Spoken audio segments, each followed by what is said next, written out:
ये जो PKLI अस्पताल से लेके रावलपिंडी इंस्टीट्यूट ऑफ कार्डियोलॉजी से लेके और ऑरेंज ट्रेन से लेके फोरेंसिक लैब से लेके CTD से लेके जनूबी पंजाब के अस्पतालों तक जो प्रोजेक्ट्स बने हैं और आज मरियम नवाज शरीफ साहिबा उस लेगेसी को आगे लेके जा रही हैं, अवामी खिदमत के रिकॉर्ड कायम कर रही हैं, तो आपको KPK में हुकूमत को बातों के अलावा कुछ आता भी है कि नहीं आता?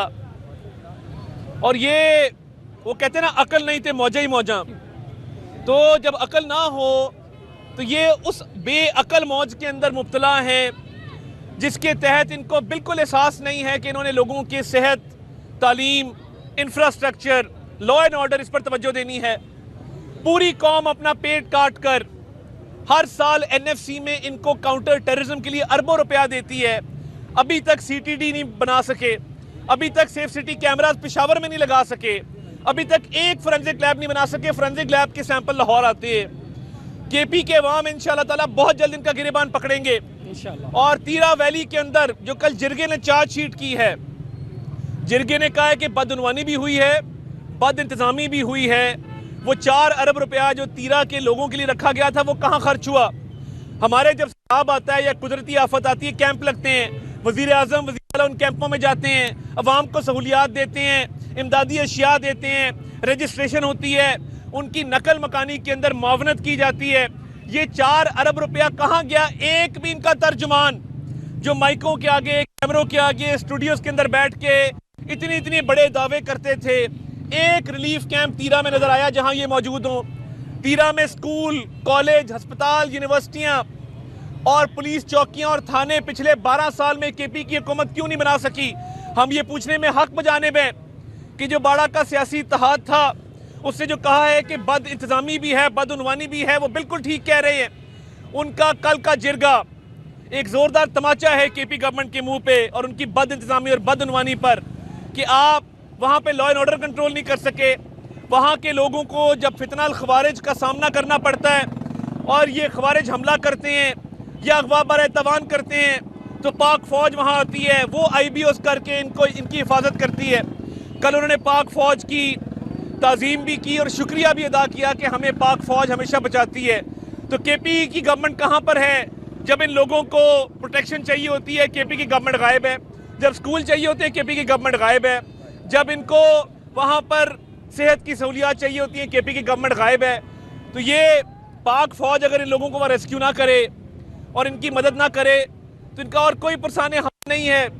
तो KP की गवर्नमेंट को मैं कहना चाहता हूँ कि बातें छोड़े और जाके अवाम की खिदमत करें। तीरा में कोई कैंप इन्होंने नहीं लगाया, ये इनका एरिया ऑफ जुरिस्डिक्शन था, लोगों की कोई मदद नहीं की, लोगों को बेसरो सामानी की हालत में छोड़ा। इसकी जिम्मेदार सिर्फ वो हुकूमत है जो KP के अंदर समझती है कि हमारा काम सिर्फ एहतजाज करना और अडियाला के बाहर जो है वो बैठकर बेतुकी बातें करना है, इसके अलावा इनका और कोई मकसद नहीं है। तो ये अवामी खिदमत का मुकाबला है और लोग इंशाल्लाह ताला इसका गिरेबान भी पकड़ेंगे और इनसे जवाबदेही भी करेंगे। थैंक यू जी। बताइएगा कि जैसे आपने बताया कि KP की गवर्नमेंट नाअहल है और वो कोई कोऑर्डिनेशन के साथ नहीं चल रही, तो बहुत दफ़ा सुनने में है कि गवर्नर राज की ऑप्शन मौजूद है, तो उस पर इम्प्लीमेंट करवाने में क्या रुकावटें दरपेश हैं? देखिए, गवर्नर राज एक कॉन्स्टिट्यूशनल ऑप्शन है और ये हर हुकूमत को मुयस्सर होता है, मगर कोशिश की जाती है कि इसकी नौबत ना आए। अभी भी इनको होश के नाखून लेने चाहिए। वज़ीर आज़म ने कई बार कहा है बैठें, बात करें, मामलात को मिल के हल करें, लॉ एंड ऑर्डर है, बाकी सिचुएशंस हैं। गवर्नर राज तब आता है जब गवर्नेंस का मुकम्मल कोलैप्स हो गया हो। ये उस तरफ बढ़ रहे हैं, अल्लाह करे ऐसी नौबत ना आए। अच्छा, जो फितना हिंदुस्तान है जो बलूचिस्तान में सरगर्म है, माली मुआमलत की जा रही है या वहाँ से दहशतगर्द आ रहे हैं ट्रेंड, या फिर अफगानिस्तान से ये पूरा एक नेक्सस बन रहा है, इसको तोड़ने के लिए हुकूमत क्या इक़दाम कर रही है? देखिए, अब इनकी जो कैपेसिटी थी हार्ड टारगेट के पीछे जाने की वो ख़त्म हो चुकी है। ये अब कोशिश करते हैं कि सॉफ्ट टारगेट के पीछे जाएं और ये इनके आखिरी हल्ले हैं। ये जो कोशिश कर रहे हैं ना, इसके बाद इनके पास और कैपेसिटी मौजूद इंशाल्लाह ताला नहीं है। ये माली मुआवनत इनको मिलती है, इनको सपोर्ट मिलती है वहाँ से। और देखिए, जिस तरह फील्ड मार्शल साहब ने कहा था कि इतने इतने बड़े मार्के सर किए हैं फौज पाकिस्तान ने, तो ये मुट्ठी भर दहशत गर्द क्या बिगाड़ लेंगे। तो इंशाल्लाह ताला हम पुरज़म हैं कि आखिरी दहशत गर्द के खात्मे तक हम चैन से नहीं बैठेंगे। अच्छा, ये बताइएगा कि मुस्तकिल तौर पर ट्रोलिंग की जा रही है, बानी PTI की उनकी ऑपरेशंस को लेके इस हवाले से क्लियर कर दें। देखिए, उस पर मैंने भी बात की, ईडी पिम्स में भी बात की। एक मामूल का उनका प्रोसीजर था आंख का जो हुआ, और उसके बाद जो ज़रूरी तिब्बी हिदायत के साथ उनको वापस अडयाला जेल मुंतकिल कर दिया गया।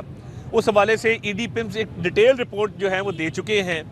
उस पर ऑब्वियसली मैं ये समझता हूँ कि इन्होंने हमारे खिलाफ जो मर्जी बातें की, हमें सेहत पे सियासत नहीं करनी है और बड़ेपन का मुजाहरा करना है। उसी के तहत उनका इलाज मुमकिन हुआ, फौरी इलाज मुमकिन हुआ, और जब आंखों के माहिरीन ने उनका मुआयना किया और उन्होंने बेहतर समझा कि उनको पिम्स अस्पताल में उनका ये एक तिब्बी कार्रवाई होनी चाहिए, तो उनकी रजामंदी के बाद और उनसे रजामंदी लेने के बाद ये तिब्बी कार्रवाई हुई। वो अब रूब सेहत हैं और कोई उनको मसला नहीं है। एक मामूली आंख का प्रोसीजर था, वो हो चुका और तमाम तफसीलात ईडी पिम्स जो हैं वो दे चुके। बहुत शुक्रिया।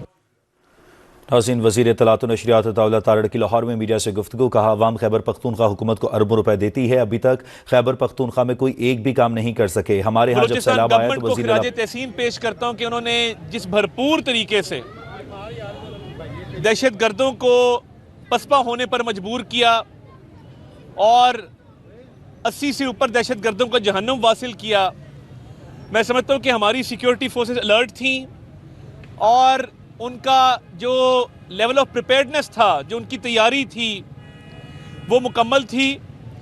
और जैसे मैंने कल कहा कि अल्हम्दुलिल्लाह बलूचिस्तान बहुत बड़े नुकसान से बच गया। ये आए थे बहुत बड़ा नुकसान करने इन 12 शहरों के अंदर, मगर हमारी सिक्योरिटी फोर्सेस की महारत और हमेशा की तरह उनका जो जज्बा कुर्बानी है, उसके तहत उन्होंने अपनी जान की परवाह ना करते हुए भरपूर मुकाबला किया और दहशत गर्दों को कल हराया। ये फितना अल हिंदुस्तान जिसकी बैकिंग इंडिया से होती है, ये तो अब रोज़े रोशन की तरह आया है कि इंडियन मीडिया पे बैठ के जिस तरीके से बलूचिस्तान किया जाता है, और जब कुलभूषण यादव यहाँ पकड़ा गया, ये सारे ताने बाने हिंदुस्तान से मिलते हैं। वज़ीर आज़म पाकिस्तान मोहम्मद शहबाज शरीफ साहब मुकम्मल तौर पर इस सूरत हाल से आगाह रहे, अपडेट्स लेते रहे, सिक्योरिटी इदारों से राब्ते में रहे, और उन्होंने इस अज़म का इजहार किया है कि इंशाअल्लाह ताला दहशत गर्दी को जड़ से उखाड़ फेंकेंगे। फील्ड मार्शल सैयद आसिम मुनीर की क़यादत में, देखिए, फ़ौज पाकिस्तान ने जो मार्का हक में फ़तह हासिल की भारत के ख़िलाफ़, भारत को उसकी बहुत तकलीफ़ है और वो अब ऐसी प्रॉक्सीज़ के थ्रू पाकिस्तान पर हमलावर होने की कोशिश कर रहे हैं। तो उनको मैं पैगाम देना चाहता हूँ, तुम जब खुद आए थे तो तुम्हें वो मार मारी कि तुम दुम दबा के भागे। तो ये तुम्हारे शतूंगड़े, जो तुम्हारी ये प्रॉक्सीज़ हैं, ये क्या चीज़ हैं पाक फ़ौज के आगे। अल्हम्दुलिल्लाह फ़ौज पाकिस्तान भरपूर हमेशा मुकाबला किया है और ये सिक्योरिटी एजेंसीज़ इन प्रॉक्सीज़ का भी खात्मा करके दम लेंगे। दूसरा जो इशू है, कल बाड़ा सियासी इत्तेहाद के जिरगे ने एक चार्जशीट की है केपीके की हुकूमत पे। मैं बड़ा हैरान हूँ कि केपीके के तर्जुमान वो टीवी पर बैठकर ज़बान दराजी भी करते हैं, बड़ी बड़ी बातें भी करते हैं। मैं उन्हें कहता हूँ, आओ सीखो कुछ पंजाब से, कि जब पंजाब में शहबाज शरीफ साहब वज़ीर आला थे, ये जो PKLI अस्पताल से लेके रावलपिंडी इंस्टीट्यूट ऑफ कार्डियोलॉजी से लेके और ऑरेंज ट्रेन से लेके फोरेंसिक लैब से लेके CTD से लेके जनूबी पंजाब के अस्पतालों तक जो प्रोजेक्ट्स बने हैं, और आज मरियम नवाज शरीफ साहिबा उस लेगेसी को आगे लेके जा रही हैं, अवामी खिदमत के रिकॉर्ड कायम कर रही हैं। तो आपको KPK में हुकूमत को बातों के अलावा कुछ आता भी है कि नहीं आता? और ये वो कहते हैं ना, अकल नहीं थे मौजा ही मौजा। तो जब अकल ना हो तो ये उस बेअकल मौज के अंदर मुब्तला हैं, जिसके तहत इनको बिल्कुल एहसास नहीं है कि इन्होंने लोगों की सेहत, तालीम, इंफ्रास्ट्रक्चर, लॉ एंड ऑर्डर, इस पर तवज्जो देनी है। पूरी कौम अपना पेट काट कर हर साल NFC में इनको काउंटर टेररिज्म के लिए अरबों रुपया देती है। अभी तक CTD नहीं बना सके, अभी तक सेफ सिटी कैमरास पेशावर में नहीं लगा सके, अभी तक एक फोरेंसिक लैब नहीं बना सके। फोरेंसिक लैब के सैंपल लाहौर आते हैं। KP के अवाम इंशाल्लाह ताला बहुत जल्द इनका गिरेबान पकड़ेंगे इंशाल्लाह। और तीरा वैली के अंदर जो कल जिरगे ने चार्जशीट की है, जिरगे ने कहा है कि बदउनवानी भी हुई है, बद इंतजामी भी हुई है, वो 4 अरब रुपया जो तीरा के लोगों के लिए रखा गया था वो कहाँ खर्च हुआ? हमारे जब सैलाब आता है या कुदरती आफत आती है, कैंप लगते हैं, वजीर आजम वजीर आला उन कैंपों में जाते हैं, अवाम को सहूलियात देते हैं, इमदादी अशिया देते हैं, रजिस्ट्रेशन होती है, उनकी नकल मकानी के अंदर मुआवनत की जाती है। ये 4 अरब रुपया कहाँ गया? एक भी इनका तर्जुमान जो माइकों के आगे, कैमरों के आगे, स्टूडियोज के अंदर बैठ के इतने बड़े दावे करते थे, एक रिलीफ कैंप तीरा में नजर आया जहां ये मौजूद हो? तीरा में स्कूल, कॉलेज, अस्पताल, यूनिवर्सिटियां और पुलिस चौकियां और थाने पिछले 12 साल में केपी की हुकूमत क्यों नहीं बना सकी? हम ये पूछने में हक बजानिब है कि जो बाड़ा का सियासी इत्तेहाद था उससे जो कहा है कि बद इंतजामी भी है, बदउनवानी भी है, वो बिल्कुल ठीक कह रहे हैं। उनका कल का जिरगा एक जोरदार तमाचा है केपी गवर्नमेंट के मुंह पे और उनकी बद इंतजामी और बदउनवानी पर कि आप वहां पे लॉ एंड ऑर्डर कंट्रोल नहीं कर सके। वहां के लोगों को जब फितना खवारिज का सामना करना पड़ता है और ये खवारिज हमला करते हैं या अगवा बरतवान करते हैं तो पाक फौज वहां आती है, वो IBOs करके इनकी हिफाजत करती है। कल उन्होंने पाक फौज की ताज़ीम भी की और शुक्रिया भी अदा किया कि हमें पाक फौज हमेशा बचाती है। तो केपी की गवर्नमेंट कहाँ पर है?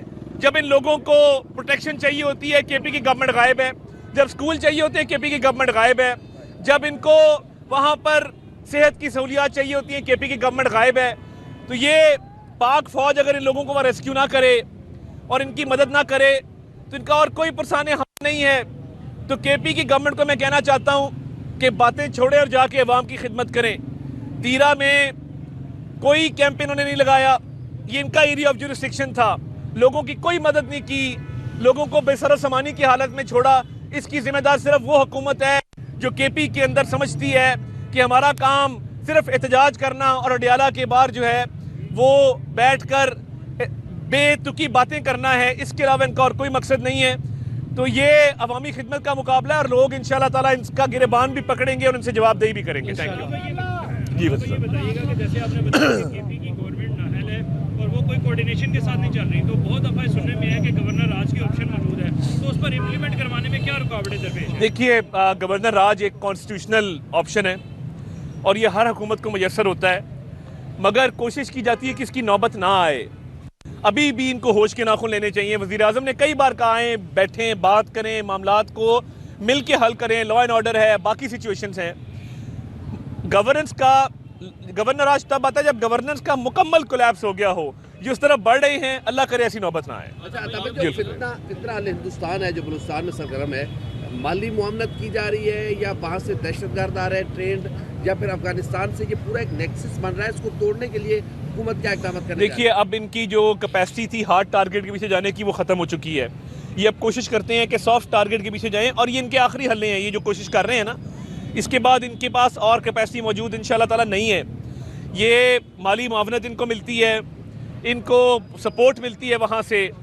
और देखिए, जिस तरह फील्ड मार्शल साहब ने कहा था कि इतने बड़े मार्के सर किए हैं फौज पाकिस्तान ने, तो ये मुट्ठी भर दहशतगर्द क्या बिगाड़ लेंगे। तो इंशाल्लाह ताला हम पुरज़म हैं कि आखिरी दहशतगर्द के खात्मे तक हम चैन से नहीं बैठेंगे। अच्छा, ये बताइएगा कि मुस्तकिल तौर पर ट्रोलिंग की जा रही है बानी पीटीआई की, उनके ऑपरेशंस को लेके, इस हवाले से क्लियर कर दें। देखिए, उस पर मैंने भी बात की, ED पिम्स में भी बात की। एक मामूल का उनका प्रोसीजर था आंख का जो हुआ, और उसके बाद जो ज़रूरी तिब्बी हिदायत के साथ उनको वापस अडियाला जेल मुंतकिल कर दिया गया। उस हवाले से ED पिम्स एक डिटेल रिपोर्ट जो है वो दे चुके हैं। उस पर ऑब्वियसली मैं ये समझता हूँ कि इन्होंने हमारे खिलाफ जो मर्जी बातें की, हमें सेहत पे सियासत नहीं करनी है और बड़ेपन का मुजाहरा करना है। उसी के तहत उनका इलाज मुमकिन हुआ, फौरी इलाज मुमकिन हुआ। और जब आँखों के माहिरीन ने उनका मुआयना किया और उन्होंने बेहतर समझा कि उनको पिम्स अस्पताल में उनका ये एक तिब्बी कार्रवाई होनी चाहिए, तो उनकी रजामंदी के बाद और उनसे रजामंदी लेने के बाद ये तिब्बी कार्रवाई हुई। वो अब रूब सेहत हैं और कोई उनको मसला नहीं है। एक मामूली आंख का प्रोसीजर था, वो हो चुका और तमाम तफसीलात ED पिम्स जो है वो दे चुके। बहुत शुक्रिया। नाज़रीन, वज़ीर इत्तलात व नशरियात दौलत बलूचिस्तान गवर्नमेंट को खिराज तहसीन पेश करता हूँ कि उन्होंने जिस भरपूर तरीके से दहशत गर्दों को पसपा होने पर मजबूर किया और 80 से ऊपर दहशत गर्दों को जहन्नुम वासिल किया, मैं समझता हूँ कि हमारी सिक्योरिटी फोर्सेस अलर्ट थी और उनका जो लेवल ऑफ प्रिपेयर्डनेस था, जो उनकी तैयारी थी, वो मुकम्मल थी। और जैसे मैंने कल कहा कि अल्हम्दुलिल्लाह बलूचिस्तान बहुत बड़े नुकसान से बच गया। ये आए थे बहुत बड़ा नुकसान करने इन 12 शहरों के अंदर, मगर हमारी सिक्योरिटी फोर्सेस की महारत और हमेशा की तरह उनका जो जज्बा कुर्बानी है, उसके तहत उन्होंने अपनी जान की परवाह ना करते हुए भरपूर मुकाबला किया और दहशतगर्दों को कल हराया। ये फितना अल हिंदुस्तान जिसकी बैकिंग इंडिया से होती है, ये तो अब रोज़े रोशन की तरह आया है कि इंडियन मीडिया पे बैठ के जिस तरीके से बलूचिस्तान किया जाता है, और जब कुलभूषण यादव यहाँ पकड़ा गया, ये सारे ताने